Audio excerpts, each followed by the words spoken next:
terror de Dunwich. Capítulo primero.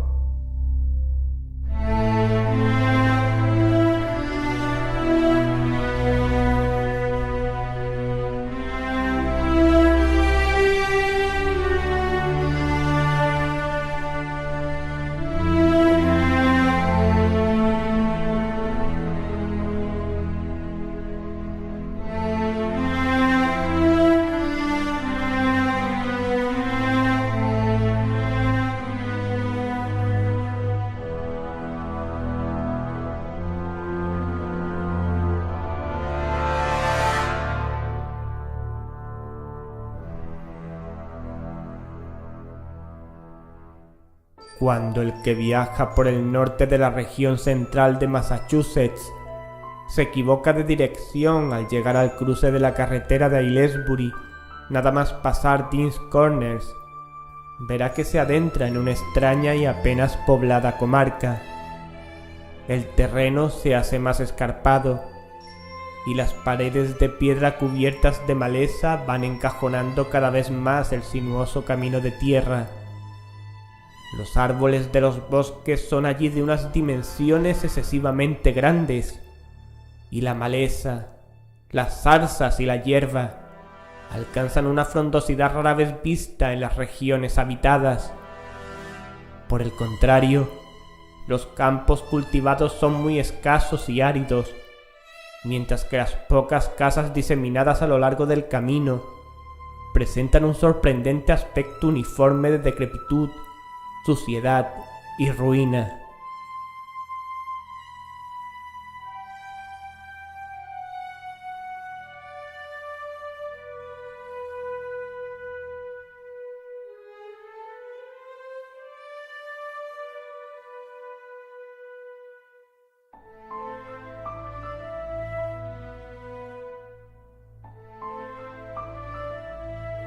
Sin saber exactamente por qué,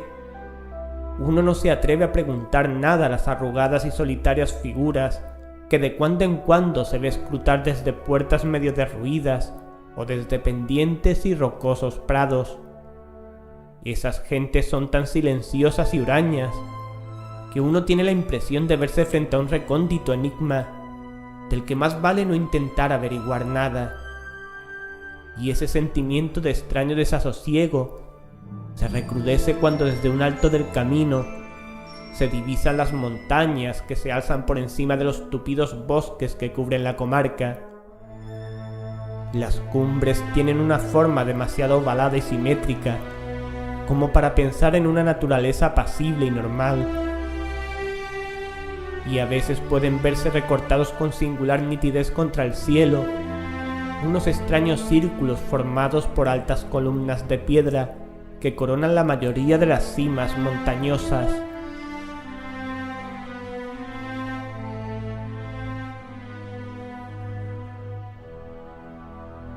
El camino se halla cortado por barrancos y gargantas de una profundidad incierta, y los toscos puentes de madera que los salvan no ofrecen excesivas garantías al viajero. Cuando el camino inicia el descenso, se atraviesan terrenos pantanosos que despiertan instintivamente una honda repulsión, y hasta llega a invadirle al viajero una sensación de miedo, cuando al ponerse el sol, invisibles chotacabras comienzan a lanzar estridentes chillidos, y las luciérnagas en anormal profusión se aprestan a danzar al ritmo bronco y atrozmente monótono del horrísono croar de los sapos. Las angostas y resplandecientes aguas del curso superior del Miskatonic adquieren una extraña forma serpenteante mientras discurren al pie de las abovedadas cumbres montañosas entre las que nace. A medida que el viajero va acercándose a las montañas, repara más en sus frondosas vertientes que en sus cumbres coronadas por altas piedras. Las vertientes de aquellas montañas son tan escarpadas y sombrías que uno desearía que se mantuviesen a distancia, pero tiene que seguir adelante, pues no hay camino que permita eludirlas.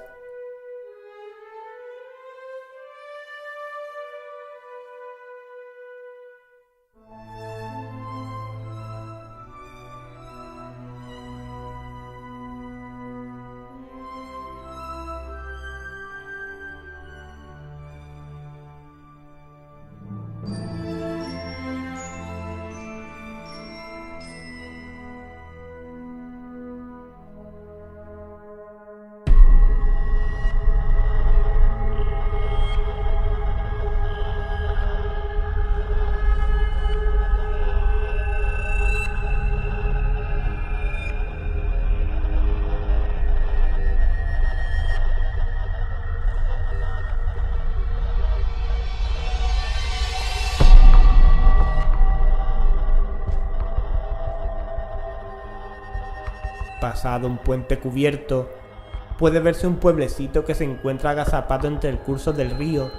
y la ladera cortada a pico de Round Mountain, y el viajero se maravilla ante aquel puñado de techumbres de estilo holandés en ruinoso estado que hacen pensar en un periodo arquitectónico anterior al de la comarca circundante.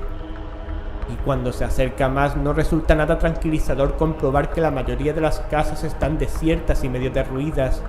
y que la iglesia, con el capitel quebrado, alberga ahora el único y destartalado establecimiento mercantil de toda la aldea. El simple paso del tenebroso túnel del puente infunde ya cierto temor, pero tampoco hay manera de evitarlo. Una vez atravesado el túnel, es difícil que a uno no le asalte la sensación de un ligero hedor al pasar por la calle principal y ver la descomposición y la mugre acumuladas a lo largo de siglos. Siempre resulta reconfortante salir de aquel lugar y, siguiendo el angosto camino que discurre al pie de las montañas, cruzar la llanura que se extiende una vez traspuestas las cumbres montañosas hasta volver a desembocar en la carretera de Aylesbury. Una vez allí, es posible que el viajero se entere de que ha pasado por Dunwich.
Apenas se ven forasteros en Dunwich, y tras los horrores padecidos en el pueblo, todas las señales que indicaban cómo llegar hasta él han desaparecido del camino. No obstante, ser una región de singular belleza, según los cánones estéticos en boga, no atrae para nada a artistas ni a veraneantes. Hace 2 siglos, cuando a la gente no se le pasaba por la cabeza reírse de brujerías, cultos satánicos o siniestros seres que poblaban los bosques, daban muy buenas razones para evitar el paso por la localidad. Pero los racionales tiempos que corren,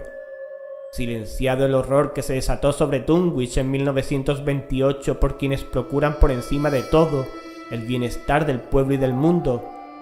la gente elude el pueblo sin saber exactamente por qué razón.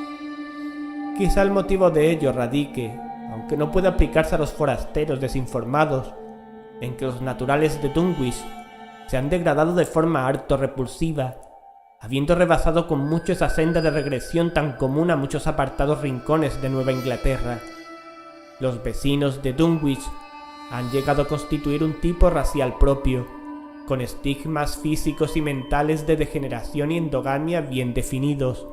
Su nivel medio de inteligencia es increíblemente bajo, mientras que sus anales despiden un apestoso tufo a perversidad y asesinatos semiencubiertos, a incestos y a infinidad de actos de indecible violencia y maldad.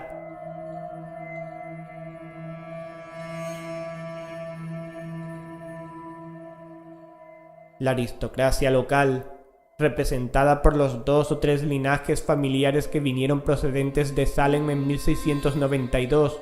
ha logrado mantenerse algo por encima del nivel general de degeneración, aunque numerosas ramas de tales linajes acabaron por sumirse tanto entre la sórdida plebe,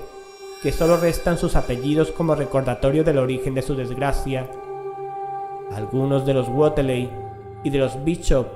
siguen aún enviando a sus primogénitos a Harvard y Miskatonic, pero los jóvenes que se van rara vez regresan a las semiderruidas techumbres de estilo holandés bajo las que tanto ellos como sus antepasados nacieron y crecieron.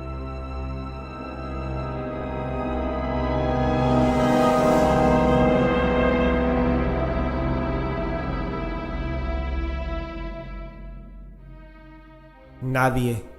ni siquiera quienes conocen los motivos por los que se desató el reciente horror, puede decir qué le ocurre a Dunwich, aunque las viejas leyendas aluden a idolátricos ritos y cónclaves de los indios, en los que invocaban misteriosas figuras provenientes de las grandes montañas rematadas en forma de bóveda, al tiempo que oficiaban salvajes rituales orgiásticos contestados por estridentes crujidos y fragores salidos del interior de las montañas. En 1747, el reverendo Abijah Hadley,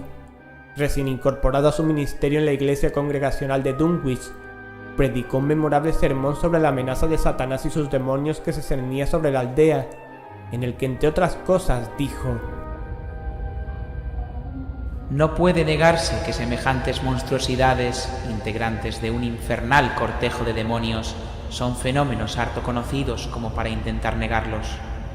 Las impías voces de Azazel y de Buzrael, de Belcebú y de Belial, las oyen hoy saliendo de la tierra más de una veintena de testigos de toda confianza. Y hasta yo mismo, no hará más de 2 semanas, pude escuchar toda una locución de las potencias infernales detrás de mi casa. Los chirridos, redobles, quejidos, gritos y silbidos que allí se oían no podían proceder de nadie de este mundo. Eran de esos sonidos que solo pueden salir de recónditas simas que únicamente a la magia negra les ha dado descubrir y al diablo penetrar.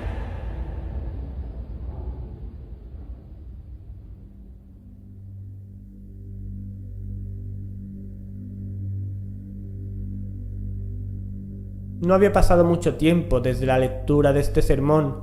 cuando el reverendo Hadley desapareció sin que se supiera más de él, si bien sigue conservándose el texto del sermón impreso en Springfield. No había año en que no se oyese y diese cuenta de estrepitosos fragores en el interior de las montañas, y aún hoy tales ruidos siguen sumiendo en la mayor perplejidad a geólogos y fisiógrafos. Otras tradiciones hacen referencia a fétidos olores en las inmediaciones de los círculos de rocosas columnas que coronan las cumbres montañosas, y a entes etéreos cuya presencia puede detectarse difusamente a ciertas horas en el fondo de los grandes barrancos, mientras otras leyendas tratan de explicarlo todo en función del Devil's Hop Yard, una ladera totalmente baldía, en la que no crecen ni árboles, ni matorrales, ni hierba alguna.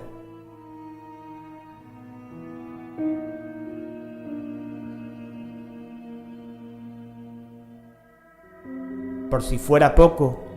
los naturales del lugar tienen un miedo cerval a la algarabía que arma en las cálidas noches la legión de chotacabras que puebla la comarca. Afirman que tales pájaros son psicopompos, que están al acecho de las almas de los muertos y que sincronizan al unísono sus pavorosos chirridos con la jadeante respiración del moribundo. Si consiguen atrapar el alma fugitiva en el momento en que abandona el cuerpo,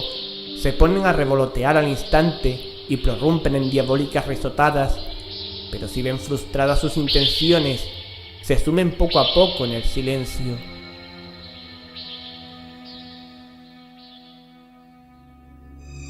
Claro está que dichas historias ya no se oyen, y no hay quien crea en ellas, pues datan de tiempos muy antiguos. Dunwich es un pueblo increíblemente viejo, mucho más que cualquier otro en 30 millas a la redonda. Al sur aún pueden verse las paredes del sótano y la chimenea de la antiquísima casa de los Bishop, construida con anterioridad a 1700, en tanto que las ruinas del molino que hay en la cascada, construido en 1806, constituyen la pieza arquitectónica más reciente de la localidad. La industria no arraigó en Dunwich, y el movimiento fabril del siglo XIX resultó ser de corta duración en la localidad. Con todo, lo más antiguo son las grandes circunferencias de columnas de piedra toscamente labradas que hay en las cumbres montañosas, pero esta obra se atribuye por lo general más a los indios que a los colonos. Restos de cráneos y huesos humanos, hallados en el interior de dichos círculos y en torno a la gran roca en forma de mesa de Sentinel Hill, apoyan la creencia de que tales lugares fueron en otras épocas enterramientos de los indios Pocuntuck, aun cuando numerosos etnólogos, obviando la práctica imposibilidad de tan disparatada teoría, siguen empeñados en creer que se trata de restos caucásicos.